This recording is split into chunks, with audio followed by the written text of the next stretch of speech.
Next up is going to be Ian Murdock. Ian Murdock used to drive a box truck full of crippling personality disorders and discreetly self-sabotaging reward systems for a living.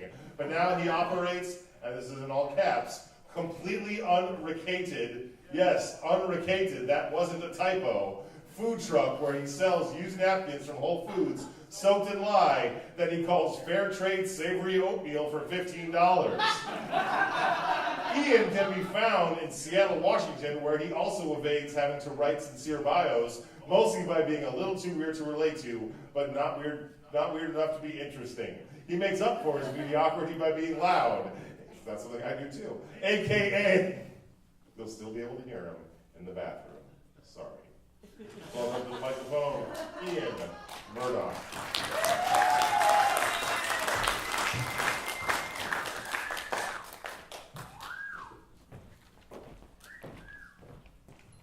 Yes, I want to thank you all for attending this presentation of the Edgar Allan Poe School of Opinions.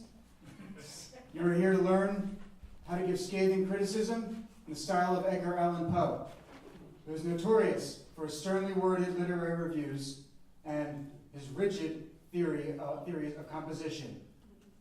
I will be channeling the philosophical spirit of Poe and his writing for this lecture. So, okay. Now that the belabored exposition is through, let's get to the ground rules. When you were coming in, many of you may have noticed the fire exits. If so, then you are observant and deserve to survive in the event of a fire. Let me get my lecture notes here. Bathrooms are for weak people who don't care about the critical process. Set your phones to the silence of snowflakes mingling at a felt convention. We will break at 1 p.m. with lunch provided by the Telltale Hearth Bakery.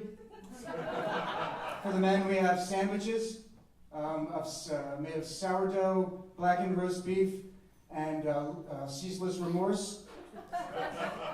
They're too big for your mouth to remind you that you are all slaves to your to physical pleasure. For the ladies, we have a bowl of vegetable broth and a clove cigarette. That way you can maintain your emaciated figure so as to attract your older, tormented cousins.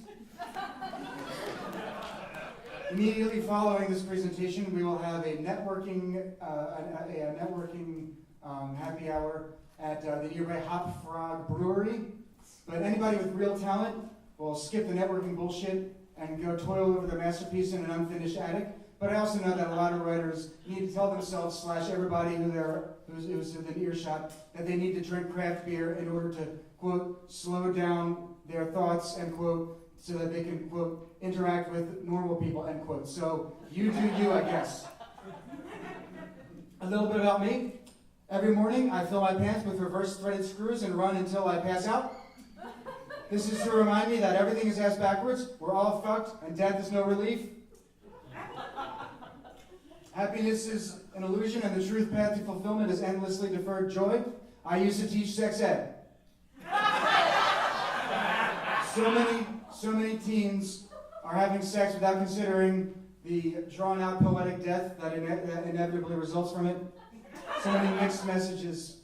So many teens have no idea how ashamed they should feel of their natural urges.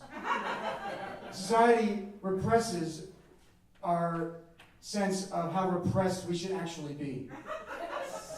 Anyway, first question I'm sure many of you are asking is, I'm wondering about how harshly should my criticism be worded? Well, first of all, what kind of garbage question is that? Your first clause is completely unnecessary. You use too many words, and passive voice is for losers.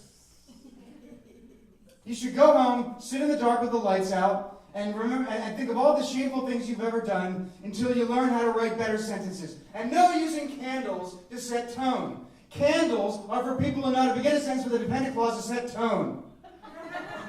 Does that answer your stupid, poor excuse for a question? Now, of course, you may encounter resistance to sternly worded criticism. Some people might get offended if you drop a few N-bombs. I mean knowledge, you racists.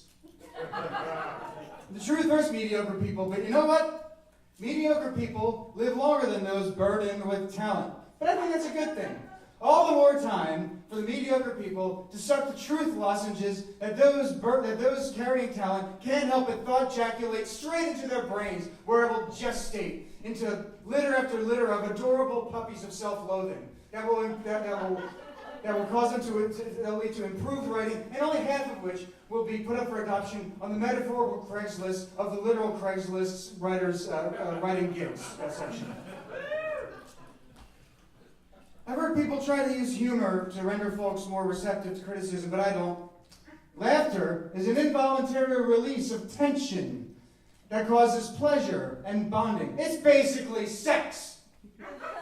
And bodily joy is the mud that we must avoid trudging on the white rug of the soul. And by the way, why does your soul need that rug? Rugs are like metaphors. They're needless physical indulgences against objective reality, which is cold and hard and jagged. And you should lie down on objective reality and bleed and cry, heaving sobs of gratitude. And thank you for existing and heaving sobs of gratitude as you tremble because you're the last chestnut of autumn before it falls like the sands of time that we turn into the pearls of history that we wear while they wear us down like the inexorable fall of tiny pink hats tossed into the flaming ocean of outer space. Like the discarded morals of a lecherous society's philandering ex-husband called consequences. In a world riddled with the writhing tornadoes of modesty. Forgotten like a child left at the soccer practice of meeting, abandoned like the chicken bones of the broth that we make because we have an eating disorder called being alive. Like a horseshoe crab that isn't dead because it quits smoking and avoids using metaphors. There is hope for mediocres by definition, most of you.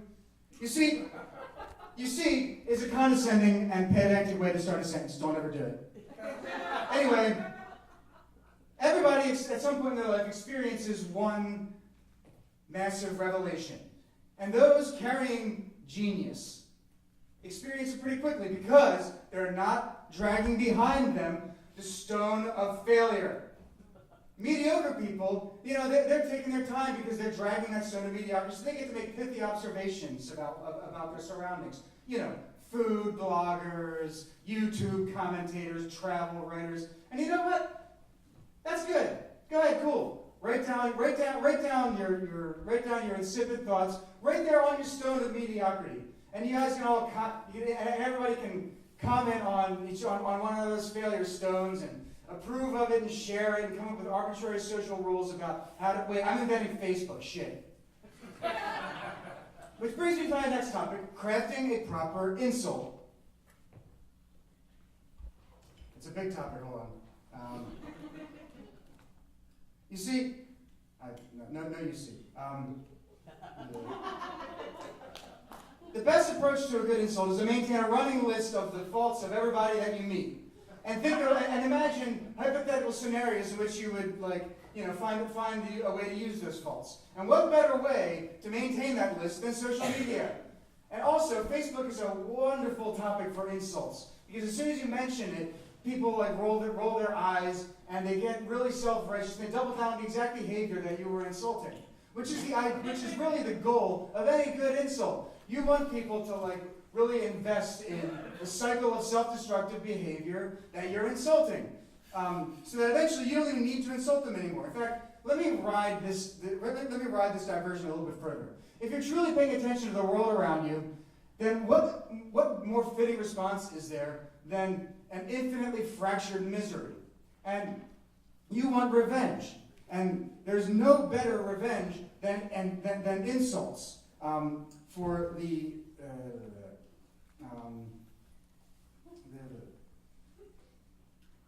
You want revenge, and insults are the only revenge for such an irredeemable horror as being alive. You're putting on your "I accept my flaws" face as you publicly handle the flattering, nuanced disorders you've assigned yourself. But you build high-rise apartments of criticism for everyone else. We invite people into our mansions of agony, spilling casual insults like sherry, as we lead one another ever further into the basement. Without knowing who is leading whom, you both chuckle while dropping bricks of opinion, each pretending to know which side of the wall they're on until fate finishes the wall, and the line between metaphor and physical reality splinters and cracks, and we all still posture as the only one who knows which side of the wall they're on, well, as the house splits in half and sinks into the mud. Anyway, I want to thank you all for attending / happening to be in Starbucks right now. If there's anything you didn't get, it's because you don't know enough about Poe. It means that your presence here is inauthentic, and yes, you all noticed and are too offended to even tell you about it. Next week, I will be giving a lecture on how to exist in the literary canon at Panera Bread. You will learn about the highest amounts of sexism and racism that future scholars will overlook. What rooms will give you tuberculosis if you spend too much time in them, and how to cover a wall in semen while your family thinks you're upstairs writing, so that it won't be discovered until after you've died. Well, anyway, I got a paying gig as an Uber driver where I also give my opinions.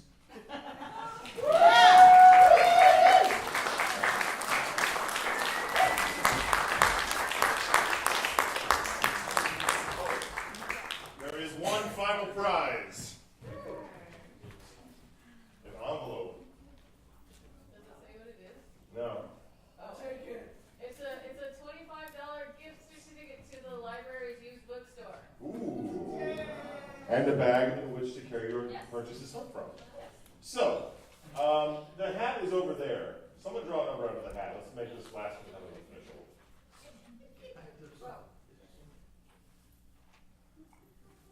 47. 47. Here. All right. Come on down and get your prize. We're just really going by the honor system tonight. We haven't checked any of these numbers. All right. Tomoki Martins is our next performer. They are a classically trained violinist who has performed with several symphonies stateside and in Japan. He is known for playing classical music along with popular video game and movie themes. He plays Comic-Cons and other conventions and is a member of Portland's dark cabaret band, Bright and Shiny.